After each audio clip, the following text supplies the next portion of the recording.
जय जय रघुवीर समर्थ. प्रत्येक मनुष्य सुखाच्या शोधासाठी धडपडत असतो. प्रत्येकाला वाटतं की माझ्या जीवनातील दुःख नाहीच व्हावं आणि मी सुखी व्हावा. सद्गुरू समर्थ रामदास स्वामी मनाच्या श्लोकात उपदेश करताना आपल्या लेकरांना समजावून सांगताना म्हणतात की जनी सर्व सुखी असा कोण आहे, विचारी मना तूची शोधून पाहे. अर्थात समर्थ म्हणतात की या जगामध्ये सुखी कोण आहे हे तू तुझ्या मनाला प्रश्न विचार.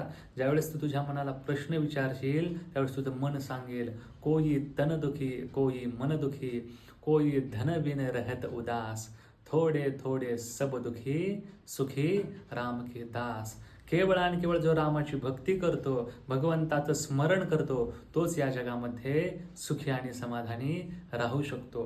म्हणून समर्थांनी सांगितलेल्या मार्गावर आपल्याला चालायचं आहे. समर्थ ही आपली माऊली आहेत आणि आपली माऊली म्हणते की निरंतर नामस्मरण करा. तुमचे पूर्वसंचित जे कर्म आहेत ते नष्ट करण्याचं सामर्थ्य त्या रामनामात आहेत. म्हणून तर म्हणतात की मनात वाचे रे पूर्वसंचित केले तया सारिखे भोगणे प्राप्त झाले. म्हणजेच काय तर नामस्मरण करत असताना सुद्धा आपल्या जीवनात अनेक संकट येऊ शकतात, दुःख येऊ शकतात, विघ्न येऊ शकतात.